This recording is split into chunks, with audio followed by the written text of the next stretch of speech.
जय श्री राधे फ्रेंड्स। वह इंस्पेक्टर शरण्या की बात सुनकर हंसते हुए बोला, क्या बात है, बड़ा अतरंगी स्टाइल है आपका केस सॉल्व करने का। शरण्या भी हल्का सा मुस्कुरा दी। कहर होटल में आते ही यहाँ वह नजर दौड़ाने लगती है। वह एक वेट्रेस बनकर होटल के अंदर सीक्रेट तरीके से मेहमानों को सर्व करने का काम शुरू कर देती है।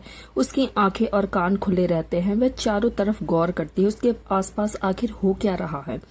आज उसे किसी भी हाल में उस आदमी को पकड़कर ले जाना था। वह बहुत इम्पोर्टेंट था। वहां पर बहुत सारे मेहमान आए हुए थे और ज्यादातर बिजनेसमैन थे जो मिस्टर अर्थव सिंघानिया की पार्टी अटेंड करने आए थे।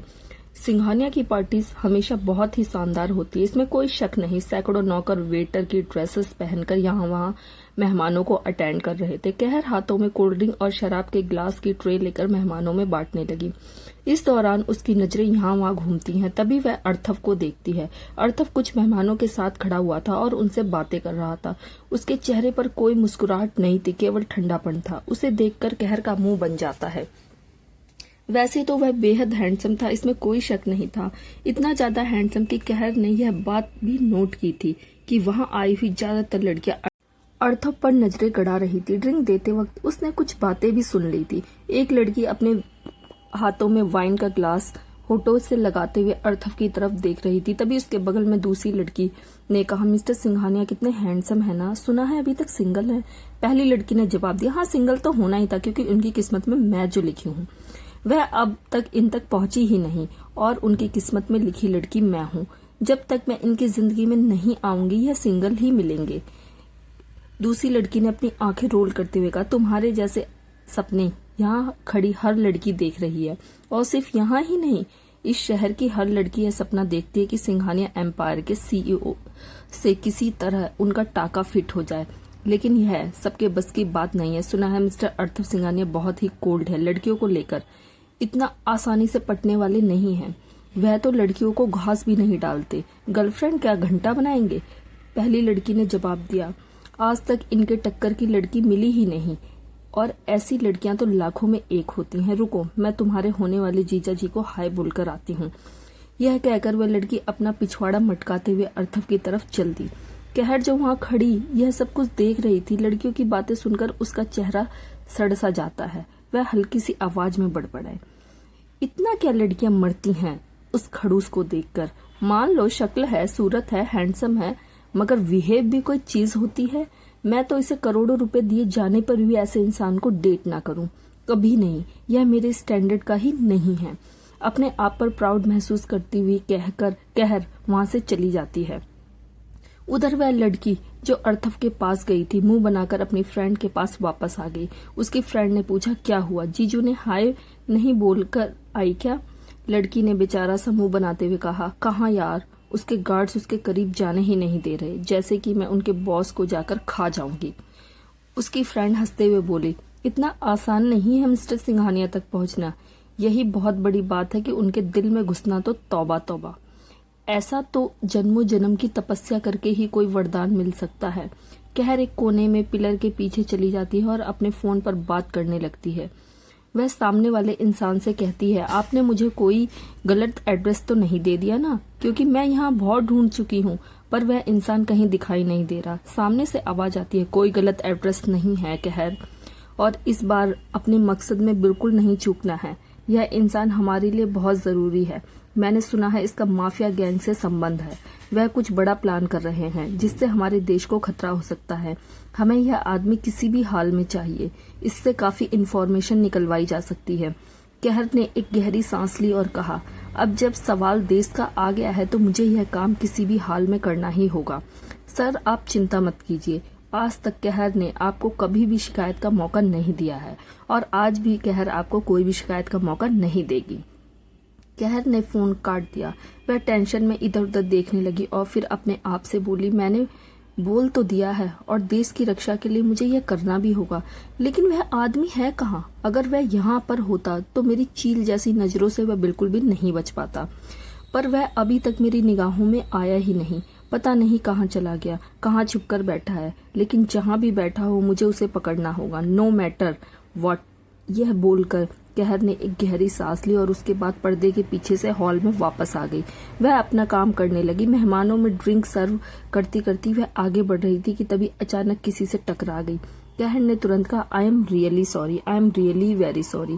पर जैसे ही उसने उस आदमी की तरफ देखा, उसका चेहरा देखकर वह चौंक गई, क्योंकि यह वही आदमी था जिसे पकड़ने के लिए वह यहाँ पर आई थी। उस आदमी ने टोपी पहनी हुई थी, हाथ में उसी तरह ड्रिंक की ट्रे थी और वह अपना चेहरा छुपा रहा था। उसने टोपी को काफी नीचे कर रखा था, जिससे उसका चेहरा साफ दिखाई नहीं दे रहा था।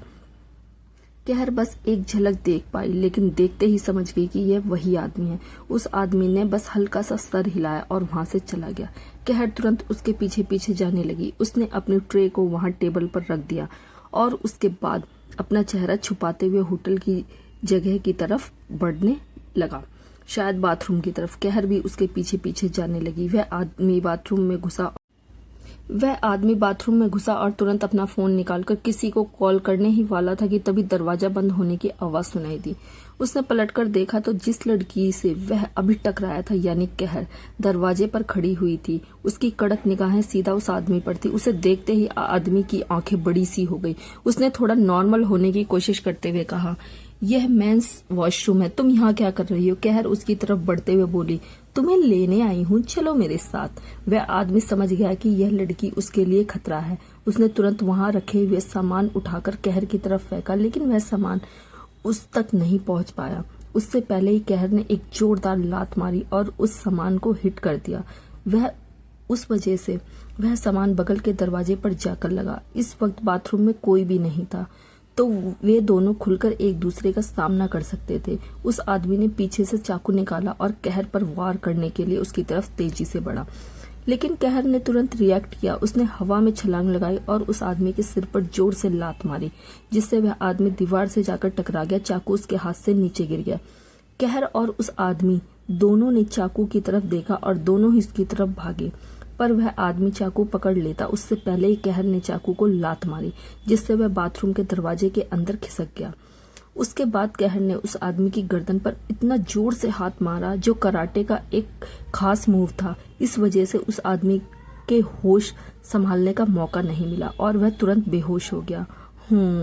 ये तो बड़ा आसान था। कहर ने यहाँ वहां देखा और फिर उस आदमी को उठाकर वहां से निकलने लगी। तभी उसने महसूस किया कि बाथरूम में कोई आ रहा है। वह तुरंत उस आदमी को लेकर बाथरूम के अंदर छुप गई। कुछ लोग पार्टी से बाथरूम में आए। कहर चुपचाप उस आदमी को अपने कंधे पर संभाल कर खड़ी थी। वह आदमी बेहोश था। जैसे ही वो लोग बाथरूम इस्तेमाल करके बाहर गए, कहर तुरंत उसे लेकर बाथरूम से बाहर निकली और होटल के कमरे की तरफ बढ़ गई। उस आदमी को बाहर निकालना था, लेकिन अभी नहीं। अभी पार्टी चल रही है, कोई भी उसे देख सकता था। कहर जानती थी कि उसे यह काम बहुत ही ज्यादा सावधानी से करना होगा। जो हो सकता है इस आदमी के साथ इसके गैंग के कुछ और मेंबर भी आए हों। हो सकता है यह आदमी यहाँ अकेला ना हो, इसलिए कहर किसी भी तरह का कोई रिस्क लेना नहीं चाहती थी। उसने उस आदमी को एक कमरे में घुसाया और उसके बाद दरवाजा बंद कर दिया। यह एक वीआईपी रूम था। बाहर हॉल में पार्टी चल रही थी। अर्थव अपने कुछ बिजनेसमैन फ्रेंड्स के साथ मिलकर बातें कर रहा था। उसके हाथ में वाइन का ग्लास था, एक हाथ अपने सूट के पैंट की पॉकेट में था। वह उनके साथ बातें करने में बिजी था। तभी अचानक उसके बगल से एक औरत गुजरती है। अर्थव वहीं जाने के लिए जैसे ही पलटता है, अचानक उस औरत से टकरा जाता है। उस औरत के हाथ में खाने का कुछ सामान होता है, जो अर्थव के सूट पर गिर जाता है। एकदम से खाना अर्थव के सूट पर गिरता है तो उसका सूट खराब हो जाता है। Oh my God! अर्थव एकदम से देखता है कि वह औरत लड़खड़ा गई और वह गिरे उससे पहले ही अर्थव उसे पकड़ लेता है। तभी अचानक वह नोट करता है कि इस बुजुर्ग औरत का शरीर काफी गर्म है। इसका मतलब इसकी तबीयत काफी ज्यादा खराब है। चेहरे पर भी देखकर लग रहा है कि यह बीमार है और काफी थकी हुई है, फिर भी काम कर रही है। सब लोगों का ध्यान उनकी तरफ चला जाता है। तभी अचानक मैनेजर भागते हुए आता है और अर्थव से कहता है, mister Singhania, I am really very sorry. अर्थव ने उस औरत को खड़े करते हुए कहा, कोई बात नहीं, ओके, आई एम ओके। तभी वो मैनेजर उस बूढ़ी औरत की तरफ देखकर उसे बुरी तरह से डांटना शुरू कर देता है। तुम देखकर नहीं चल सकती? तुम्हें पता भी है तुमने क्या किया है? मिस्टर सिंघानिया के पूरे कपड़े खराब कर दिए तुमने। तुम्हें पता है ये कितना महंगा है? तुम्हारी पूरी सैलरी कम पड़ जाएगी इसकी भरपाई करने के लिए। वह मैनेजर उस बूढ़ी औरत पर चिल्ला रहा था और वह औरत काफी बेचारा सा मुंह बनाकर घबराई हुई सी सिर झुकाकर खड़ी थी। मुझे माफ कर दीजिए सर, मैंने देखा नहीं, मैनेजर चिल्लाकर बोला। ऐसे कैसे नहीं देखा तुमने? अंधे हो गई हो क्या? दिखाई नहीं देता? तभी अचानक उस मैनेजर को अपने चेहरे पर एक जोर का घूसा पड़ता है। मैनेजर धड़ाम से जमीन पर गिर जाता है। वह घूसा इतना जोर था कि मैनेजर का पूरा जबड़ा ही हिल गया था। सब लोग चौंक गए। मैनेजर ने खुद को जैसे तैसे करके संभाला और जैसे ही पलटकर देखा तो अर्थव गुस्से में उसे देख रहा था। यह देखकर वह चौंक गया। उसे क्यों मार पड़ी? किस लिए? अर्थव उस बूढ़ी औरत की तरफ देखता है जो हैरान होकर देख रही थी। अर्थव उसके पास गया, उसके कंधों से उसे पकड़ा और कहा, आप प्लीज बैठ जाइए, आपकी तबीयत ठीक नहीं है। इसके बाद उसने कुछ और वेट्रेस को बोला, प्लीज इनको मेडिसिन दे दीजिए, इनको बहुत तेज बुखार है और इन्हें आराम करने के लिए कोई जगह दीजिए जहां बैठकर आराम कर सके, प्लीज संभालिए इनको। वह बूढ़ी औरत बड़ी नरम नजरों से अर्थव की तरफ देखकर बोली, उसकी जरूरत नहीं है, मैं ठीक हूँ। अर्थव ने कहा, आप ठीक नहीं हैं, आपकी तबीयत खराब है। इतनी खराब तबीयत में आपके यहाँ काम करने की क्या जरूरत है? आप आराम कीजिए। वह औरत आगे कुछ बोल ही नहीं पाती। फिर वह वेटर उसे वहां से ले जाते हैं। उसके बाद अर्थव मैनेजर की तरफ गुस्से भरी नजरों से देखता है जो जैसे तैसे करके जमीन से खड़ा हुआ था। अर्थव के सामने वह सर झुकाकर खड़ा हो गया। अर्थव ने कहा, अपने घर में माँ बहन से भी तुम क्या इसी तरह से बात करते हो? तुम्हें दिखाई नहीं देता वह तुमसे उम्र में दोगुनी थी, तुम्हारी माँ की उम्र की? इतनी बदतमीजी से तुम आखिर किसी बुजुर्ग औरत से बात भी कैसे कर सकते हो? जस्ट बिकॉज वह यहाँ तुम्हारे अंडर काम कर रही है, इसका मतलब यह तो नहीं कि तुम किसी इतने गंदे तरीके से ट्रीट करो। होते कौन हो तुम? मैनेजर काफी घबरा गया। तभी होटल का मालिक भागते हुए वहां पर आया, क्योंकि माहौल काफी गर्म हो चुका था। पूरी तरह से चारों तरफ सन्नाटा था और सब यह जो कुछ हो रहा था उसे देख रहे थे। होटल का मालिक तुरंत वहां आकर बोला, mister Singhania, what the wrong, क्या हुआ? अर्थव ने होटल के मालिक की तरफ देखकर कहा, अपने स्टाफ पर ध्यान दीजिए। जितना बड़ा आपका होटल है, उसका नाम है, उसे मिट्टी में मिलने में 2 मिनट नहीं लगेंगे। आपके ऐसे स्टाफ मेंबर को जिनका बड़ों से बात करने का तमीज तक नहीं। अर्थव ने उस मैनेजर की वॉट लगा दी। वह मालिक घूर कर गुस्से से मैनेजर की तरफ देखने लगा। मैनेजर के तो पसीने छूट गए। उसके बाद उसने कहा, really very sorry mister Singhania, मैं देखता हूँ, प्लीज आप पहले जाकर अपने कपड़े चेंज कीजिए। आप प्लीज मेरे साथ चलिए, मैं आपको वीआईपी रूम में लेके चलता हूँ जहाँ पर अपने कपड़े चेंज कर सकते हैं। अर्थव ने हल्का सा सर हिलाया। एक आखिरी बार गुस्से से मैनेजर को देखा। वह होटल के मालिक के साथ वहां से चला गया। उसके चले जाने के बाद पार्टी फिर से शुरू हो गई। दूसरी तरफ कहर उस आदमी को बिस्तर के नीचे सरका देती है। उसके बाद खड़ी होकर अपने हाथ झाड़ती है और पसीना पोंछती है। फिर एक गहरी सांस लेती है। फाइनली हो गया, अब जैसे ही पार्टी खत्म होगी मैं इसे यहाँ से लेकर चली जाऊंगी, किसी को पता भी नहीं चलेगा। तब तक इसे इसी कमरे में बिस्तर के नीचे छुपाकर रखना होगा। जिस तरह से मैंने इसे बेहोश किया है 2-3 घंटे से पहले तो यह होश में आने वाला रहा।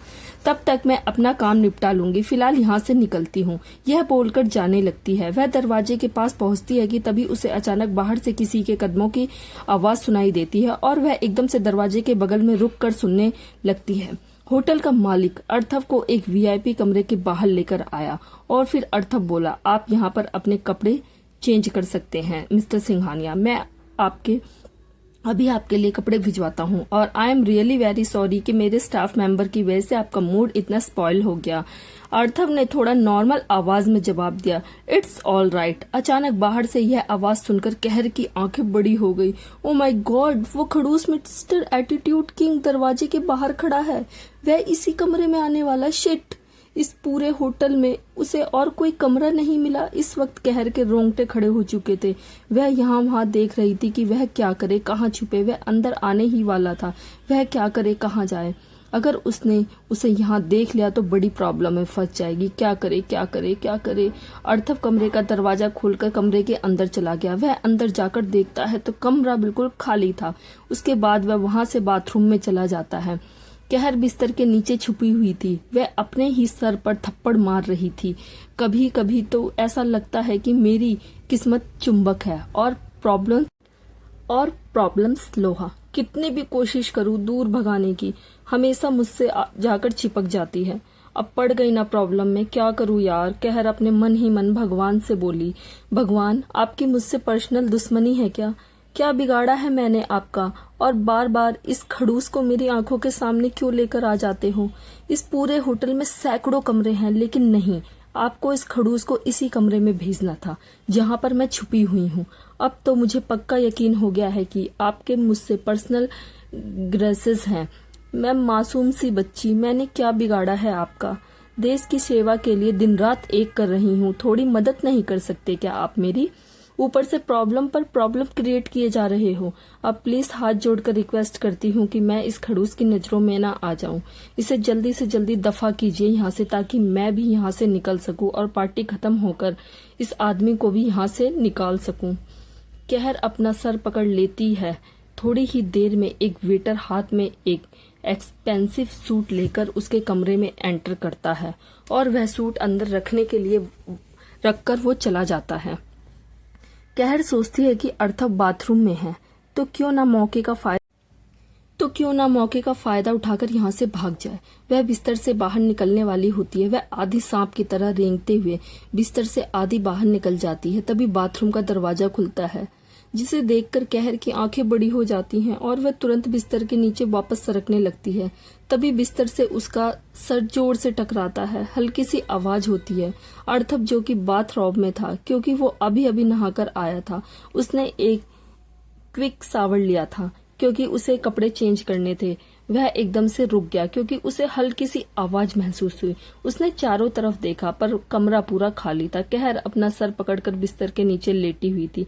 वह अपने सर को मसलने लगती है क्योंकि उसका सर बिस्तर से टकरा गया था, तो उसे काफी दर्द हो रहा था। पर उसने अपने मुंह पर हाथ रखा था ताकि हल्की सी भी आवाज ना निकल जाए। फिर अर्थव इग्नोर करके आगे बढ़ता है और उसके बाद थोड़ा आईने में खुद को देखता है। फिर वह सोफे पर जाता है जहां पर उसका महंगा सा सूट रखा हुआ था। कहर हल्की सी अपनी मुंडी निकालकर अर्थव को देखती है। अर्थव धीरे धीरे अपना बाथरोब उतारने लगता है। वह अपने बाथरोब की पट्टी को खींचता है और फिर धीरे धीरे से उसे कंधों से सरकाता है। जैसे जैसे उसकी बॉडी रिलीव हो रही थी, कहर की आंखें बाहर निकल गई। उसने अपने मुंह पर हाथ रख लिया और दूसरा हाथ अपनी आंखों पर रख लिया। उसने अपनी आंखों को बिल्कुल बंद कर लिया। उसके दिल की धड़कनें तेज हो रही थी। कुछ देर बाद अपनी आंखों के आगे से उंगलियां हटाकर उसने देखा कि अर्थव ने अपनी पैंट पहन ली थी। उसने राहत की सांस ली और अपनी आंखों के आगे से हाथ हटा लिया। फिर वह देखने लगी अर्थव की मस्कुलर बॉडी, क्योंकि अर्थव ने अभी अभी पैंट पहनी थी, ऊपर के कपड़े नहीं पहने थे। अर्थव की मजबूत बॉडी बिल्कुल अट्रैक्टिव, बहुत ज्यादा अट्रैक्टिव थी। उसके 6 पैक्स बॉडी में कसावट, मजबूत बाइसेप्स। ओ माय गॉड, कोई भी लड़की देखकर फिदा हो जाए। कहर की आंखें बड़ी हो गई थी और उसके गाल लाल लाल हो गए थे। उसके पेट में तितलियां उड़ने लगी थी। उसके बाद उसने रियलाइज किया कि वह इस मिस्टर एटीट्यूड किंग की बॉडी को देखकर इतना क्यों ब्लश कर रही है। उसने अपने ही सर पर हल्का सा थप्पड़ मारा और वह अपने आप से बोली, क्या कर रही हो तुम? उसे ऐसे क्यों देख रही हो जैसे कोई ठरकी लड़का किसी लड़की को देखता है? बेशरम लड़की। पर अब मैं यहाँ से कैसे निकलूं, कुछ समझ नहीं आ रहा। Oh God, please help me, please please please please help me. Kahar request कर रही थी कि तभी अचानक लाइट्स ऑफ हो जाती हैं और पूरे कमरे में अंधेरा हो जाता है। कहर ने देखा एकदम से कमरे की लाइट चली गई और चारों तरफ अंधेरा हो गया। अर्थव ने भी जब यह देखा तो वह चौंक गया। ये अचानक लाइट को क्या हो गया? अर्थव को कुछ भी दिखाई नहीं दे रहा था। वहां पर काफी अंधेरा था, यहाँ तक कि उसका मोबाइल भी कहाँ पर है वह देख नहीं पा रहा था। कहर ने राहत की सांस ली। उसे मौका मिल गया था यहाँ से भागने का, और अब वह यहाँ से दुम दबाकर चौथा गियर लगाकर भागने ही वाली थी। धीरे धीरे वह बिस्तर से बाहर निकली संभाल कर, ताकि फिर से उसका सर बिस्तर से न टकरा जाए। अर्थव यहाँ वहाँ हाथ मारकर अपना मोबाइल फोन ढूंढने लगा। बिस्तर के नीचे से बाहर निकलने के बाद कहर अंदाजे से दरवाजे की तरफ बढ़ने लगी। वह इतनी धीमे कदमों के साथ पैरों को दबा दबा कर चल रही थी कि जैसे हर कदम पर बम बिछाए हुए हैं। अगर गलती से पैर यहाँ से वहां रखती तो किसी भी वक्त धमाका हो जाएगा। धीरे धीरे कहर दरवाजे की तरफ बढ़ रही थी। वक्त ऐसा आया कि बिल्कुल अर्थव के पास, बिल्कुल उसके पीछे आ गई। अर्थव जो कि अपना मोबाइल ढूंढ रहा था वह एकदम से रुक गया। उसने कुछ महसूस किया। बगल से निकलने की कोशिश में जब कहर दरवाजे की तरफ भागने की कोशिश करने लगी तभी उसे महसूस हुआ कि एक मजबूत हाथ ने कहर की कलाई को जोर से पकड़ लिया। कहर की आंखें बड़ी हो गई। तभी अचानक किसी ने उसे पकड़कर पीछे खींच लिया और एकदम से वह एक मजबूत से सीने से जाकर चिपक गई। उसी वक्त कमरे की लाइट्स आ गई और अब सब कुछ बहुत साफ साफ दिखाई देने लगा। कहर का गला सूख गया। अपनी आंखों के सामने इस डेविल को देखकर उसे जो देखकर काफी ज्यादा शॉक लग रहा था। अर्थव को महसूस हो गया था कि अभी अभी कोई ठीक उसके पीछे से निकल कर गया। इसलिए उसने अंधेरे में सिर्फ उसे पकड़ने के लिए अपना हाथ मारा, लेकिन उसके हाथ में पतली नाजुक कलाई आ गई और उसने उसे पकड़कर अपनी तरफ खींच लिया।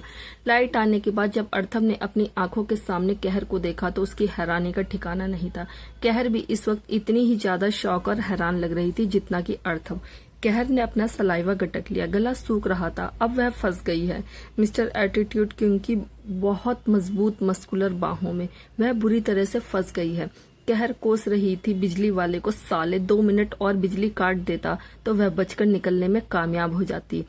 माना कि अर्थव ने उसका हाथ पकड़ लिया था, लेकिन अगर लाइट नहीं आई होती तो वह 1-2 घूंसे चिपकाकर अर्थव की बाहों से आजाद होकर वहां से भाग सकती थी। लेकिन फटे मुंह बिजली वालों ने जो अभी उन लोगों को लाइट ठीक करनी है।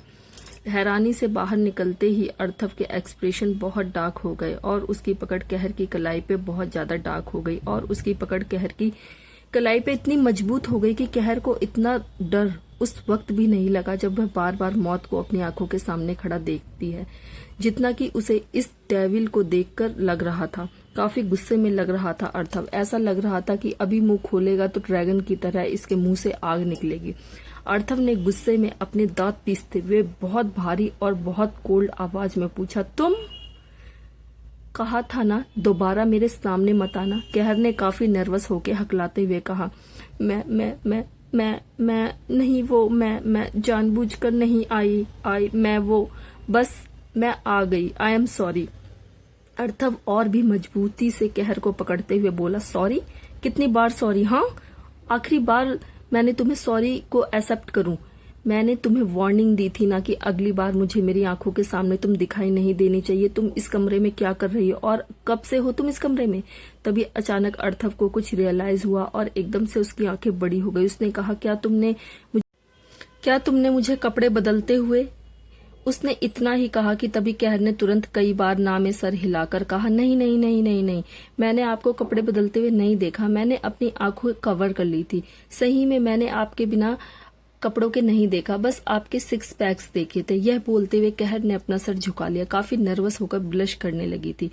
अर्थव कहर से बोला, पर तुम मेरे कमरे में क्या कर रही थी? किसी का भी ऐसे वीआईपी कमरों में आना मना होता है, तो तुम यहाँ पर क्या कर रही थी? कहर अब सोचने लगी, ओ माय गॉड, यह तो मैंने सोचा ही नहीं। अब मैं इसे क्या जवाब दूं? कहीं ये मेरा झूठ पकड़ ना ले। बस यह बिस्तर के नीचे ना देखे, बाकी सब तो मैं संभाल लूंगी। अपना सलाइवा गटकने के बाद अंदर ही अंदर अपनी हिम्मत जुटाकर कहर बोली, वो एक्चुअली क्या है ना कि मुझे कुछ काम दिया गया था। मुझे एक्चुअली आपके कपड़े यहाँ पर रखने के लिए भेजा गया था। मैं यहाँ आपका सूट रखने आई थी। थैंक गॉड आपके कपड़े रखते ही कहर को यह आइडिया आ गया। अर्थव ने कहर से पूछा, कपड़े रखने के बाद यहाँ से गई क्यों नहीं? यहीं पर क्यों रही? कहर ने जवाब दिया, वो एक्चुअली क्या है ना, मैं जा ही रही थी लेकिन कारपेट में मेरा पैर फंस गया और जब मैं लड़खड़ाई तो मेरे हाथ में फोन छूटकर नीचे गिर गया और उस काउच के नीचे चला गया। मैं दूसरी तरफ से फोन निकाल ही रही थी कि तभी आप बाथरूम से बाहर आ गए। मुझे आपसे बहुत डर लगता है, इसलिए मैं चुपचाप वहीं पर छुपी रही। मैंने सोचा कि जब आप चले जाएंगे तो मैं भी निकलकर यहाँ से चली जाऊंगी। आई एम सॉरी, पर मेरा कोई भी गलत इरादा नहीं था। चेहरे पर बड़ी ही मासूमियत से, दुनिया भर की मासूमियत के साथ कहर ने इतना बड़ा झूठ बहुत सफाई से बोल दिया। अर्थव ने अपनी आंखों को सुकेड़ लिया। कहर ने देखा शायद उसकी बात पर विश्वास करना इस मिस्टर एटीट्यूड किंग के लिए थोड़ा मुश्किल हो रहा है। कहर ने बेचारा सा मुंह बनाकर फिर से अपना विक्टिम कार्ड खेला और बोली, मुझे माफ कर दीजिए सर, प्लीज मेरी कंप्लेंट मत कीजिएगा। मैंने अभी अभी नौकरी ज्वाइन की है। अगर इन लोगों ने मुझे निकाल दिया तो मैं बेचारी एक अबला लड़की अपने मासूम छोटे भाई बहनों को कैसे पालूंगी। प्लीज सर मेरी शिकायत मत कीजिएगा। आंखों में नमी जबरदस्ती के आंसू लाकर कहर बड़ी मासूमियत के साथ अर्थव को देखने लगी। उफ, ये लड़की और इसके आंसू, इसे तो किसी डेली सोप में हीरोइन का रोल मिलना चाहिए था। अर्थव ने उसका हाथ छोड़ा और वह 2 कदम पीछे हो गया। उसके बाद उसे फटाफट अपनी शर्ट पहनी और कहा, देखो यह आखिरी बार है जो मैं तुम्हें बख्श रहा हूं। अगर आगे से तुमने ऐसी हरकत की तो मुझसे रहम की कोई उम्मीद मत करना, समझी। कहर ने कहा, thank you sir, thank you very much, thank you sir. अर्थव ने बड़ी कड़क आवाज में कहा, अब दफा हो जाओ यहाँ से। कहर तुरंत कमरा छोड़कर वहां से भाग गई। उसके चले जाते ही अर्थव दरवाजे की तरफ देखकर बड़बड़ाया, यह लड़की। फिर उसने एक गहरी सांस लेके अपनी फ्रस्ट्रेशन को थोड़ा कंट्रोल किया और उसके बाद वह थोड़ा तैयार होकर अपना फोन वॉलेट में सब कुछ लेकर पार्टी के लिए दोबारा निकल गया। कमरे से निकलकर थोड़ा आगे जाने लगा। जाने के बाद कहर को राहत की सांस आई। उसने अपने सीने पर हाथ रखा और महसूस किया कि उसके दिल की धड़कन काफी तेज हो गई है। अर्थव की अपर बॉडी, उसकी खुशबू अब तक उसे महसूस हो रही थी और थैंक गॉड कि उस डेविल जैसी शक्ल वाले हैंडसम इंसान से वो दूसरी बार विक्टिम कार्ड खेलकर बच गई। कहर ने थोड़ी राहत की सांस लेते हुए कहा, बहुत मुश्किल है बाबा, बहुत मुश्किल। अगर तीसरी बार इसके हत्थे चढ़ गई तो यह मेरे सर को मेरी धड़ से अलग ही कर देगा। देखता तो ऐसे है जैसे जन्म जन्मों से मैं इसकी दुश्मन हूँ। ठीक उसी वक्त कहर का फोन बजा। कहर ने तुरंत फोन उठाया और कहा, जी सर, मैंने उसे पकड़ लिया है। यहाँ पर एक पार्टी चल रही है, उसे खत्म होते ही मैं आपको डिलीवर्ड कर दूंगी। हाँ, वो जिंदा है, टेंशन मत लीजिए। ठीक है, मैं करती हूँ आपको कॉल। यह बोलकर कहर ने कॉल कट कर दिया और वहां से चली गई।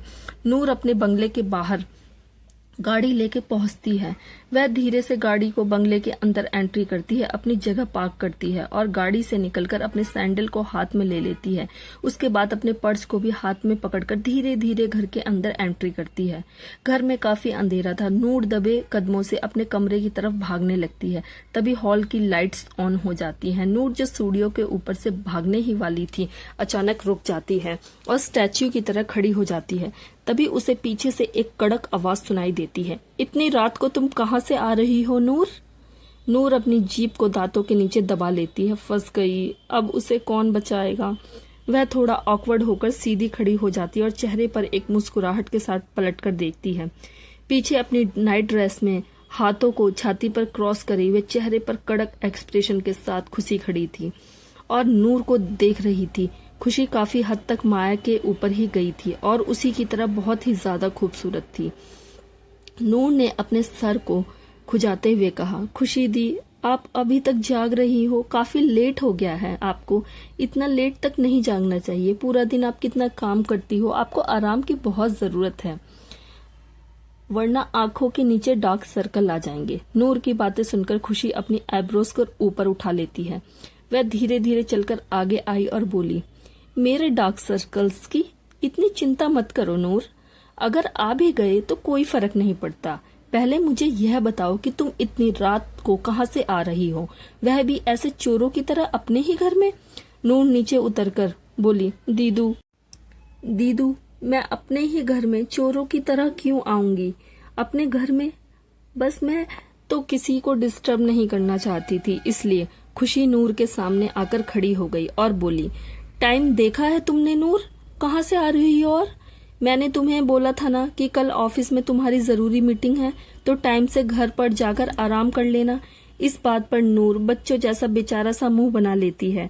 वह होठों पर पाउट बनाकर खुशी के पास आती है और अपनी बाहों को उसकी कमर पर लपेटकर उसके सीने पर अपना सर रखकर कहती है, दीदू, आप इतनी टेंशन क्यों लेते हो? मैं बिल्कुल ठीक हूँ। मेरे फ्रेंड की बर्थडे पार्टी थी, बस उसी में गई हुई थी। आते वक्त गाड़ी थोड़ी खराब हो गई, इसलिए मैं लेट हो गई, वरना मैं पक्का टाइम पर आने वाली थी। सच में, मैं झूठ नहीं बोल रही हूँ। मैंने जल्दी निकलने की बहुत कोशिश की, पर उन लोगों ने बोला कि थोड़ी देर और रुक जाओ और उन्होंने जबरदस्ती मुझे वहां रोक लिया। खुशी जानती थी कि नूर झूठ बोल रही है और बहाने बना रही है। उसे तो इतने बहानों की आदत हो गई थी कि खुशी ने गहरी सांस लेकर नूर के बालों को थोड़ा पीछे करते हुए प्यार से उसके चेहरे को अपने हाथों में लिया और कहा, नूर तुम अब कोई छोटी बच्ची नहीं हो, बड़ी हो गई हो, शादी की उम्र हो गई है तुम्हारी, इसलिए मुझे तुम्हें ज्यादा समझाने की जरूरत नहीं है। पर बेटा इतनी रात को घर से बाहर और वह भी बिना किसी को बताए, ऊपर से फोन भी स्विच ऑफ आ रहा है तुम्हारा, टेंशन तो होगी ना बच्चे। नूर ने तुरंत अपना फोन चेक किया और फिर अपनी आंखों को बंद करके अपने आप को कोसने लगी।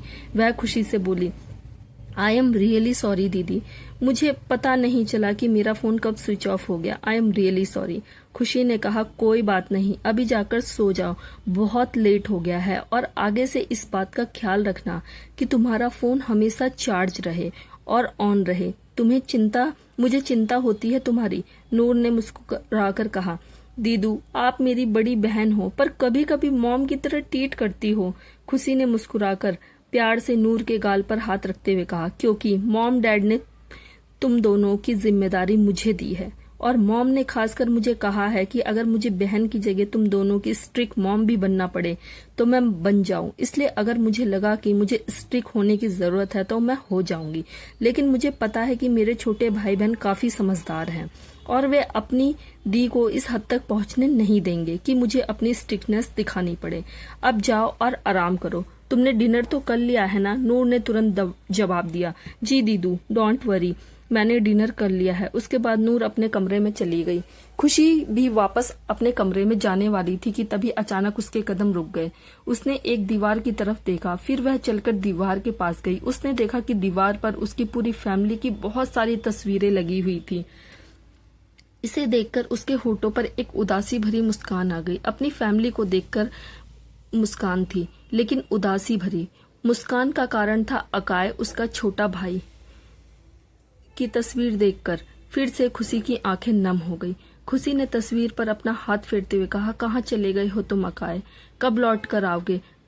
कभी आओगे या भी नहीं, पता नहीं तुम ठीक भी हो या नहीं। आई रियली विश कि तुम जहां पर भी हो, जिंदा हो, ठीक हो। इसके बाद कुछ सोचकर खुशी की आंखों में नफरत और गुस्सा दिखाई देने लगा। यह सब उस सनम की वजह से हुआ। अगर वह साइको हमारी जिंदगी में नहीं आई होती तो तुम हमसे दूर कभी नहीं जाते। मॉम ने हम सबको तो उससे बचा लिया, पर हम सब मिलकर भी तुम्हें नहीं बचा पाए। वह मरते हुए भी तुम्हें हमसे दूर कर गई। I really missed you. काश उसकी आत्मा को कभी शांति ना मिले। यह कहते हुए खुशी की आंखों में गुस्सा था और आंसू टपकने लगे।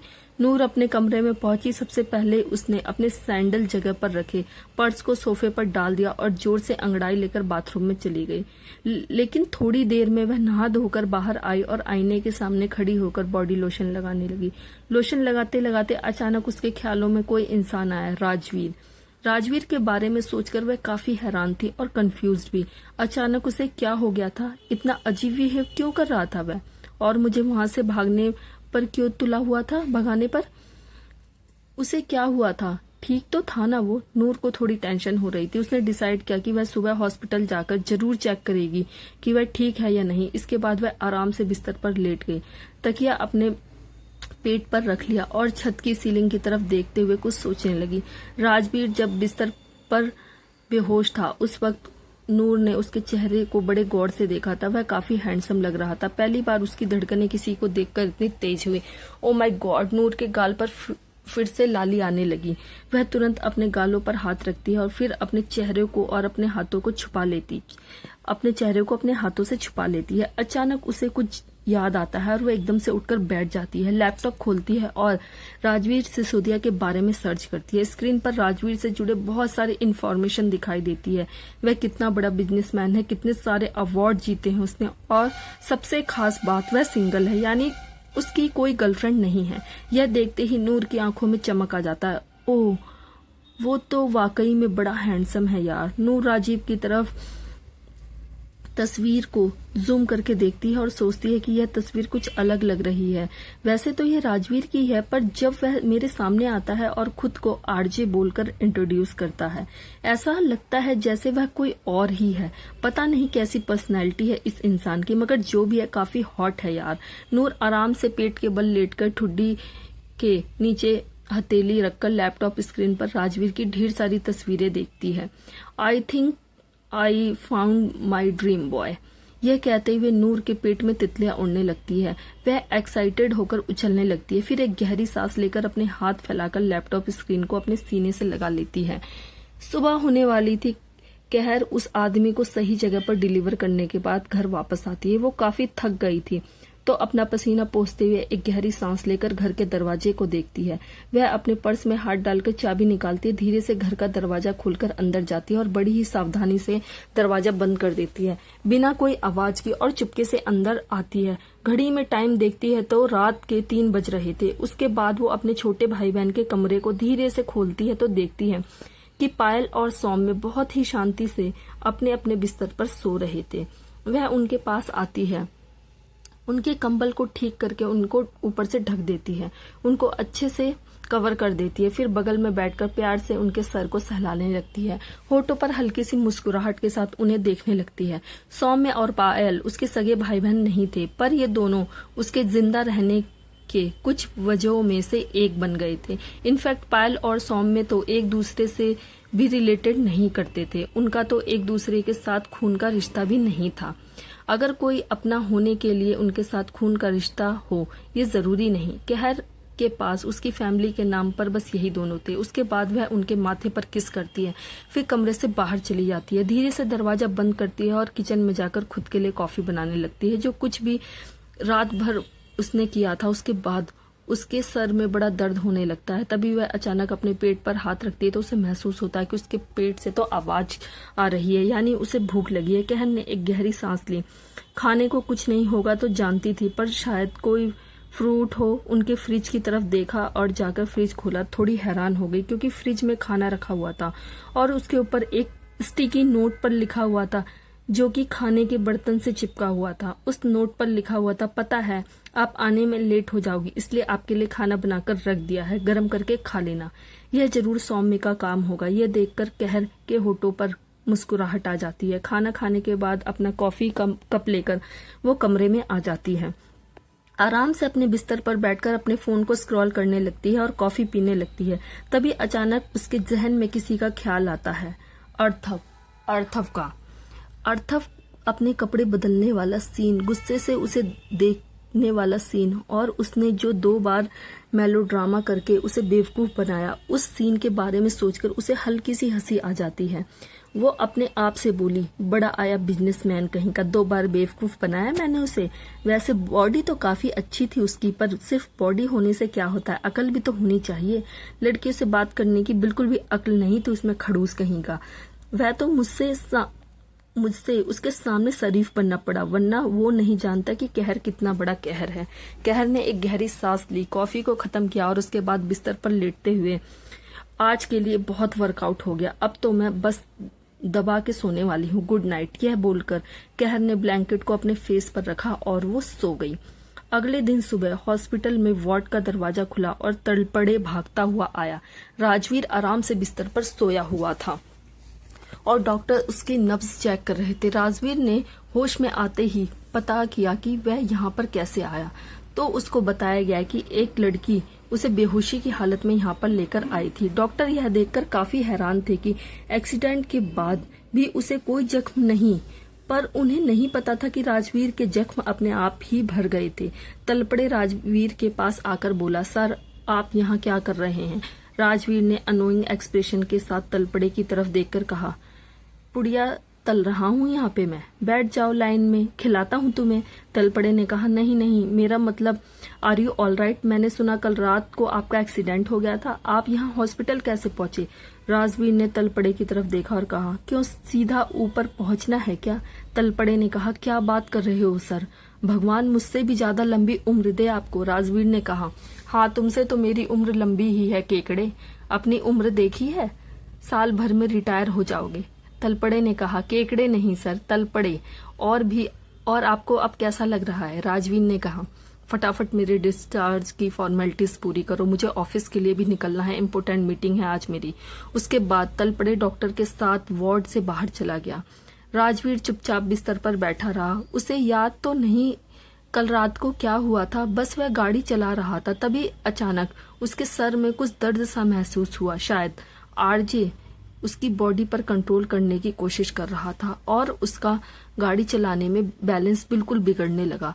राजवीर इरिटेट होकर बोला, वो किसी दिन मेरा ऊपर वाला टिकट कटवा कर रहेगा। तभी अचानक राजवीर के हाथ में कुछ लग जाता है। राजवीर देखता है कि उसके बिस्तर में एक ब्रेसलेट फंसा हुआ था। राजवीर थोड़ा हैरान हो गया। उसने उस ब्रेसलेट को थोड़ा बिस्तर से निकाला और फिर देखा वह एक डायमंड का ब्रेसलेट था और नूर का था, जो शायद रात को यहीं पर गिर गया था। राजवीर आगे पीछे से उस ब्रेसलेट को थोड़ा ठीक करके देखता है और सोचता है, ये तो काफी महंगा ब्रेसलेट लग रहा है। क्या इस लड़की का है जो मुझे यहाँ पर लेकर आई थी? पर वो थी कौन? कहीं वही लड़की तो नहीं जिसकी गाड़ी से मेरी गाड़ी टकराई थी? उस गाड़ी को भी शायद कोई लड़की ही चला रही थी।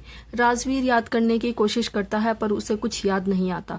उसके बाद वह एक गहरी सांस लेकर उस ब्रेसलेट को अपनी पॉकेट में डाल लेता है। कभी मिलेगी तो वापस कर दूंगा। कुछ घंटों बाद नूर की गाड़ी हॉस्पिटल के बाहर आकर रुकती है। वह गाड़ी से बाहर निकलती है। उसने एक पेंसिल स्कर्ट, ऊपर सफेद शर्ट और आंखों पे काले चश्मे, खुले बाल रखे हुए थे। गाड़ी का दरवाजा बंद करने के बाद वह अपनी कैटवॉक में हाई हील्स में मटकती हुई हॉस्पिटल के अंदर एंट्री करती है। रिसेप्शन पर जाकर वह पूछती है, एक्सक्यूज मी, कल रात को मैं यहाँ पर एक पेशेंट को लेकर आई थी। क्या मैं जान सकती हूँ कि वह आप कैसे हैं? मुझे उनसे मिलना है। रिसेप्शनिस्ट ने थोड़ा कंफ्यूज होकर कहा, आई एम सॉरी मैम, पर क्या मैं उनका नाम जान सकती हूँ? नूर ने जवाब दिया, मिस्टर राजवीर सिसोदिया।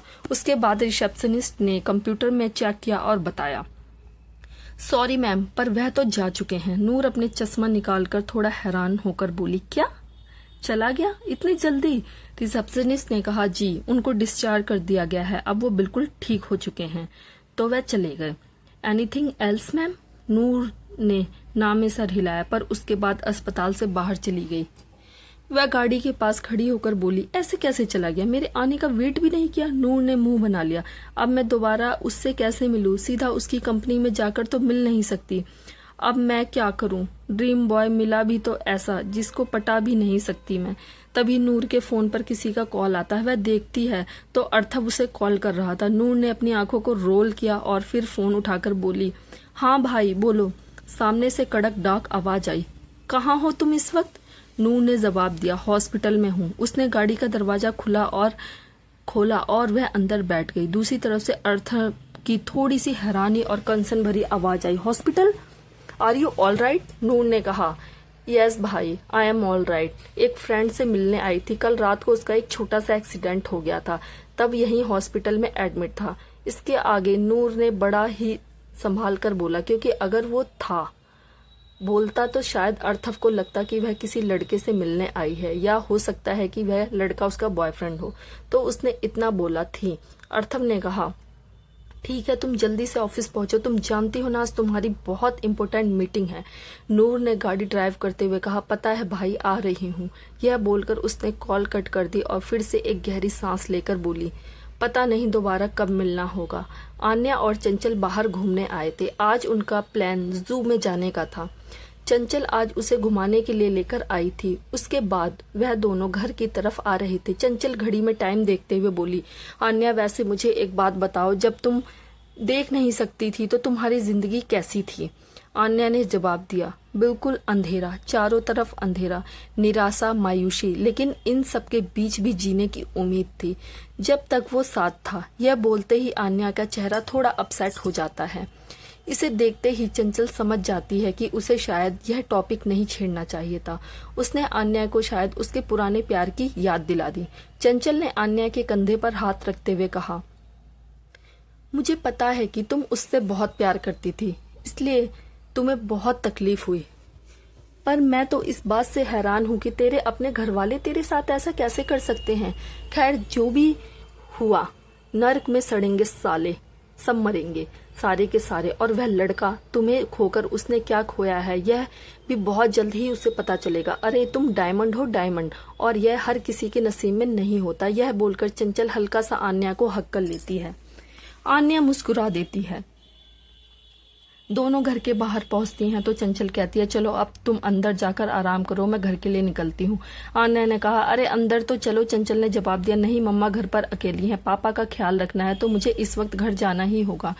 मैं तुमसे कल मिलती हूँ ना। आन्या ने एक गहरी सांस ली और फिर मुस्कुराकर कहा, अंकल का ख्याल रखना, और किसी चीज की जरूरत हो तो प्लीज मुझे जरूर बताना। चंचल ने कहा, तुम भी अपना ख्याल रखना, मैं सुबह तुमसे मिलने आऊंगी। उसके बाद दोनों हग करती हैं और चंचल वहां से चली जाती है। आन्या अपने फ्लैट के दरवाजे के बाहर आती है तो दरवाजा खोलकर अंदर जाती है। अपना बैग साइड में रखने के बाद अपने बालों को एक मैसी बन में बांधकर वह किचन की तरफ जाने ही लगती है कि तभी अचानक सारे घर की लाइट्स ऑफ हो जाती है। एकदम से आन्या के कदम रुक जाते हैं। पूरे घर में अंधेरा हो चुका था और उसे जूतों की आवाज सुनाई दे रही थी जो धीरे धीरे उसके करीब आ रही थी। यह जाना पहचाना सा अंधेरा, यह जूते की आवाज और यह परफ्यूम की खुशबू जो धीरे धीरे उसके करीब आ रही थी, इसे पहचानकर ही आन्या को महसूस हुआ कि उसकी धड़कन बहुत ज्यादा तेज हो गई है। क्या वो है? जल्द ही आन्या को महसूस होता है कि कोई उसकी काफी करीब आ गया है।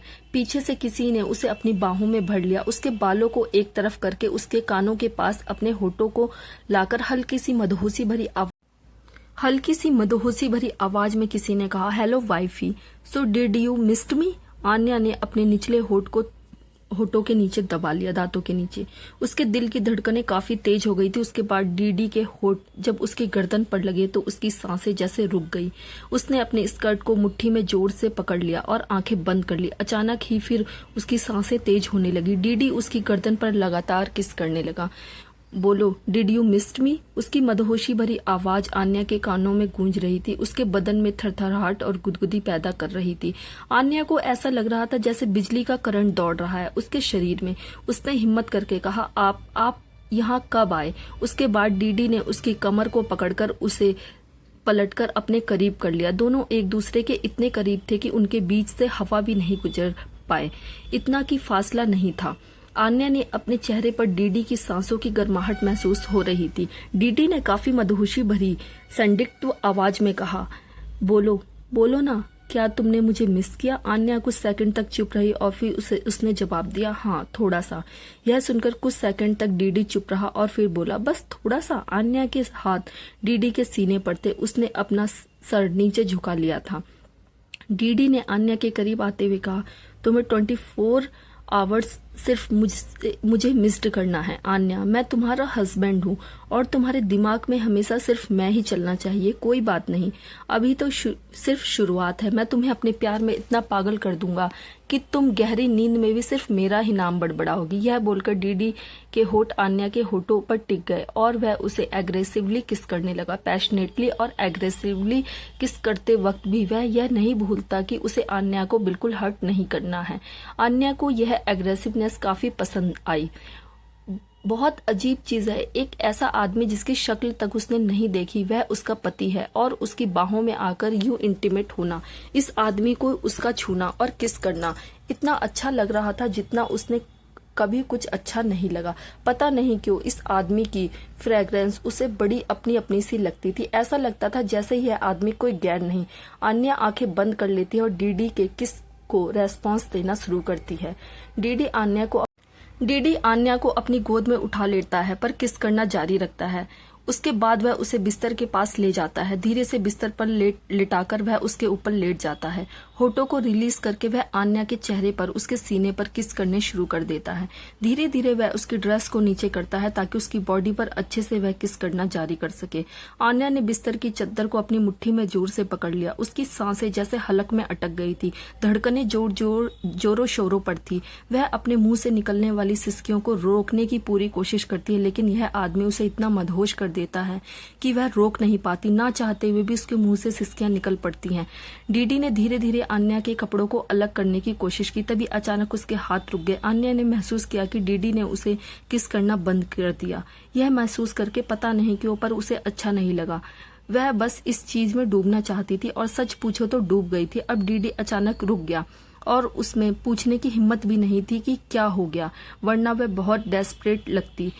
डीडी आन्या के ऊपर आया, अपने चेहरे को उसके चेहरे के करीब लाकर बोला, वाइफी, अगर तुम्हें प्रॉब्लम ना हो तो क्या हम डिनर करने के बाद यह सब कंटिन्यू कर सकते हैं? मुझे इस वक्त थोड़ी भूख लगी है। डीडी की बात सुनकर आन्या ने कहा, ओके, मैं आपके लिए कुछ बना देती हूँ। डीडी मुस्कुराया और आन्या के ऊपर से हट गया। आन्या जैसे तैसे बिस्तर से खड़ी हुई और उसके बाद उसने अपने कपड़ों को ठीक करके किचन की तरफ जाने लगी, पर वहां पर बहुत अंधेरा था। आन्या ने कहा, अगर किचन की लाइट्स ऑन हो जाती तो मैं अंधेरे में खाना कैसे बनाऊं। तभी किचन के हिस्से की लाइट्स ऑन हो गई, लेकिन सिर्फ किचन के हिस्से की लाइट्स। उसके बाद आन्या किचन में आई और खाना बनाना शुरू किया।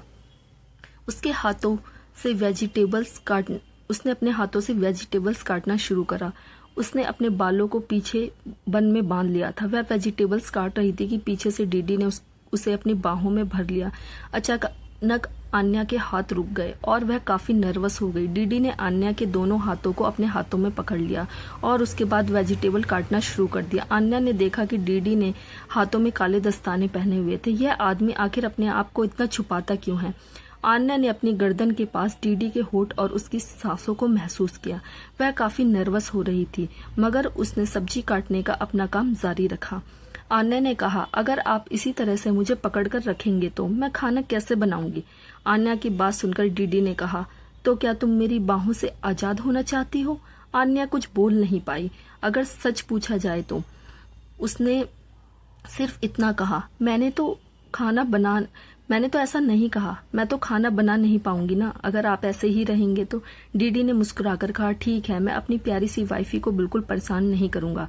आन्या ने डीडी से पूछा, वैसे आपको खाने में क्या अच्छा लगता है, क्या बनाऊं मैं आपके लिए।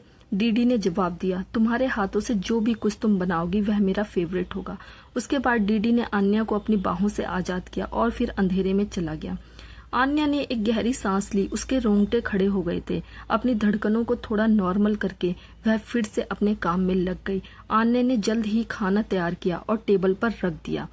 वह अंधेरे में डीडी के पास गई, थोड़ा हिचकिचाते हुए बोली, खाना तैयार है। डीडी आन्या के पास आया और दोनों टेबल की ओर बढ़ने लगे। खाना खाने के लिए आन्या सोच ही रही थी, अब तो ये आदमी रोशनी में आएगा ही।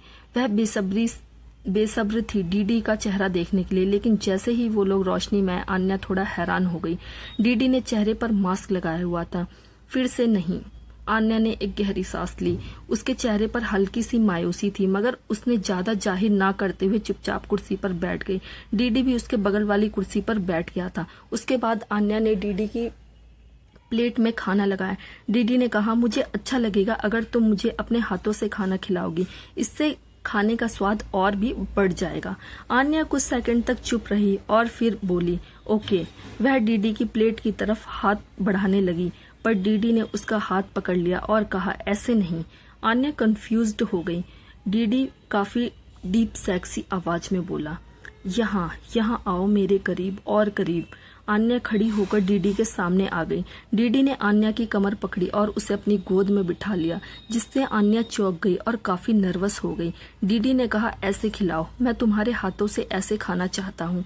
डीडी की बात सुनकर आन्या थोड़ा हैरान हुई और नर्वस होकर बोली, पर मैं ऐसे कैसे खिलाऊंगी आपको, मैं अपनी चेयर पर बैठकर खिलाती हूँ ना।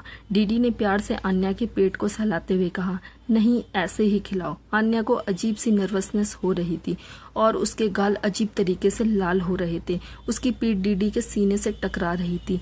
डीडी की बाहों में वो बहुत नाजुक लग रही थी। डीडी का शरीर लंबा चौड़ा और ताकतवर था, जिसके सामने वह कुछ भी नहीं थी। फिर भी उसने चुपचाप एक एक निवाला तोड़कर डीडी को खिलाना शुरू कर दिया। डीडी के मुंह को छोड़कर उसके चेहरे पर पूरा हिस्सा मास्क से ढका हुआ था। आन्या डीडी को एक एक निवाला तोड़कर खिला रही थी, पर वह चुपचाप खाता हुआ उसकी तरफ देखे जा रहा था। आन्या की नजरें जैसे ही डीडी की आंखों से मिली, उसकी धड़कनें तेज हो गई। वह देख सकती थी कि ये आंखें कितनी खूबसूरत होने के साथ साथ कितनी प्यासी भी हैं। ऐसा लग रहा था जैसे अभी इस वक्त उस पर टूट पड़ेंगी। आन्या ने अपना सलाइवा गटक लिया और उसके रोंगटे खड़े हो गए थे। जिस तरह से डीडी उसे देख रहा था, वह साफ दिख रहा था कि वह कितना बेसब्र है उससे प्यार करने के लिए। अपने जज्बातों को थोड़ा कंट्रोल करते हुए आन्या चुपचाप डीडी को खाना खिलाती रही, लेकिन इस दौरान एक बार भी डीडी की नजरें आन्या के चेहरे से अलग नहीं हुई।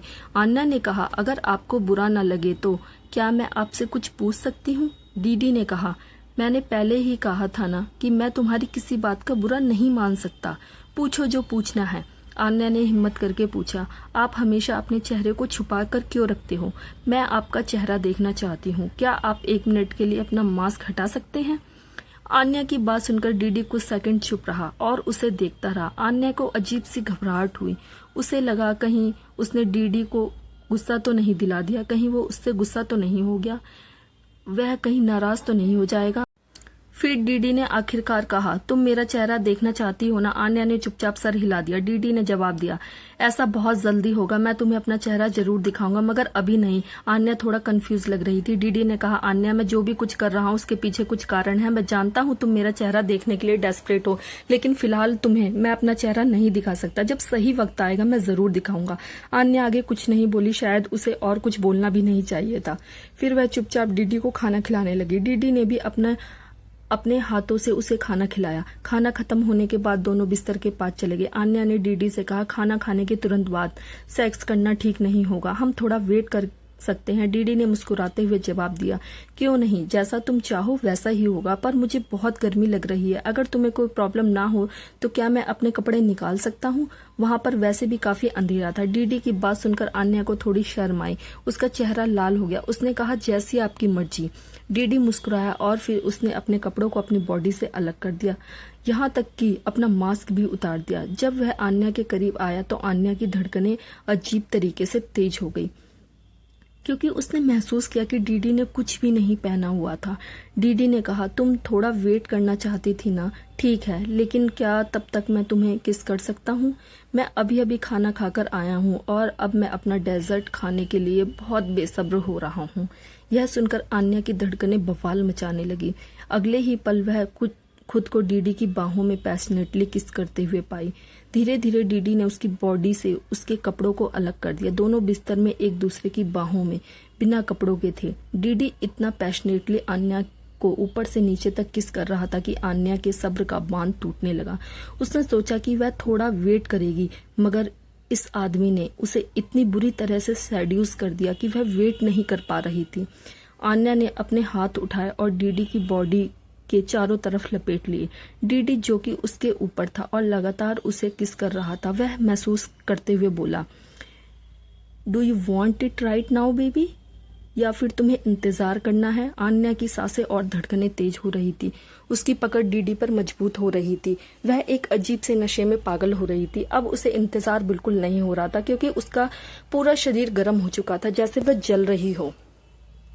डीडी ने फिर से पूछा, आन्या यू वॉन्ट दिस, या फिर वेट करना चाहती हो? आन्या ने बड़ी मुश्किल से अपने होठ खोलते हुए कहा, I want this right now.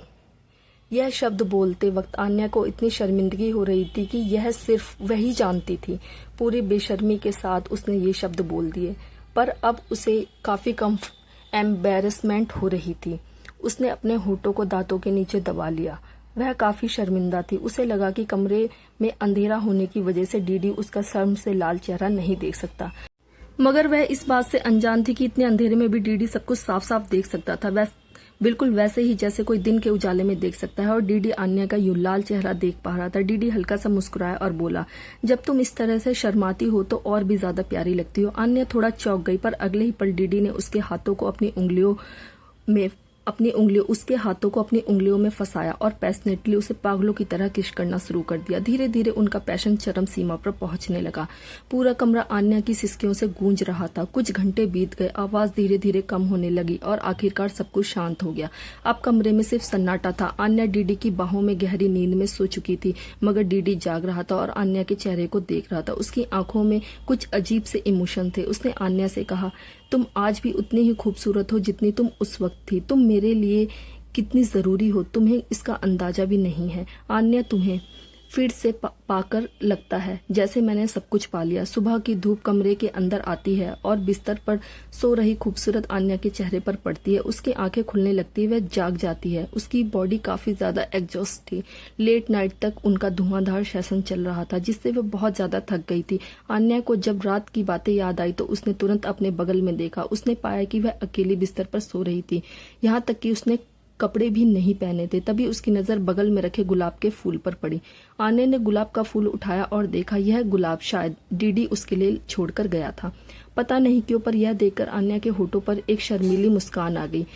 फिर कुछ देर बाद वो उठकर बाथरूम में चली गई। टू बी कंटिन्यू दोस्तों। हर हर महादेव।